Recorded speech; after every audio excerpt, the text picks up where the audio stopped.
So, Recording in progress. So the first question says, what is meant by the term private limited company? When we talk about a private limited company, we're talking about a business that is incorporated, which can raise capital through the sales of shares to friends and family. So you can raise capital, yeah, by selling shares, but those shares are private. That means it should be among your friends and family. That's why we call it a private limited company. I think that is clear. The second question says, when Hong Kong Office Supplies Limited was formed, Lee had to produce a memorandum of association. What information would this document contain? When we talk about memorandum of association, it gives important details about the company in terms of the name, the address of the company, the amount of capital that has to be raised. This is what memorandum of association talks about. Is it clear? Good. Question 3.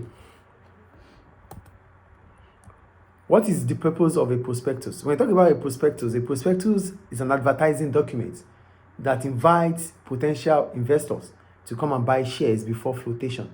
It's an advertising document which invites potential investors to buy shares before flotation. So that's the prospectus. I think it's clear. Yes. Then question 4. What does this mean? They said share issue have to be underwritten. What does this mean? This means that there is a chance that some of the shares that are up for sale when going public might not be sold. So it has to be underwritten. That means there are chances that not all the shares that are up for sale when you are going public will be sold. That is underwritten. Is it clear? Yes. The fifth question, they say, why is going public expensive? Why is going public expensive? Yeah, going public would be considered expensive due to the cost involved. You need to pay for advertisement, you need to pay for legal cost, you need to pay for administrative cost, and different charges you have to pay before you can become a public limited company. Even when you want to sell your shares, the company that the banks that will sell your shares for you, you have to give them some commission. So all these are costs for the business. So going public might be considered as expensive. Is it clear? Especially when you're not sure that all your shares will be sold. Is it clear? Question 6, right? They said, discuss whether Lee should convert his business to public limited company. Make a clear judgment at the end of your evaluation. Here I wrote, since Lee wants to convert his business to convert his private limited company to a public limited company and raising around $200 million, right? It's unlikely to be raised. You cannot raise $200 million between friends and family. So the best way to raise such huge amount is going public through becoming a public limited company. So that amount of money is huge. So you might not be able to raise it among your friends and family, but selling your shares to the public, you might be able to raise such amount of money.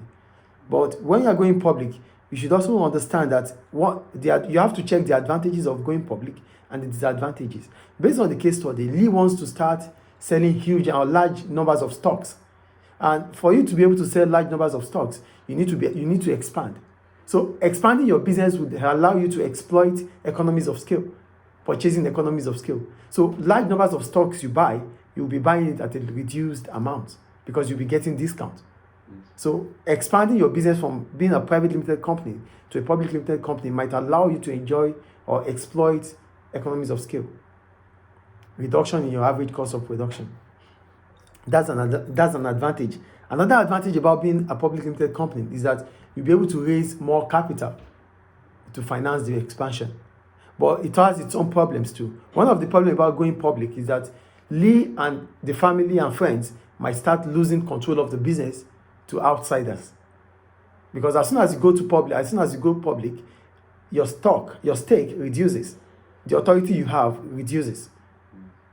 That's the first thing. Another one is that you have to publish your financial statements when you go public. And also, there are strict rules and regulations, there are strict laws that guide the investment of investors. So there are regulations that, I wrote something here. So I said, taking decision on PMs, okay, there are tight regulations. Government wants to protect the money of shareholders, the investment of shareholders. As a result of that, there might be strict regulations. So these are problems about becoming a public limited company. But if you're a private limited company, you don't have any problems, you don't have any dealings with the public. So they are your friends, they are your family. You can always arrange things within yourself. But when you go public, it is another case entirely. So there are strict regulations to that. Is it clear? Yes. So that's all about public limited company.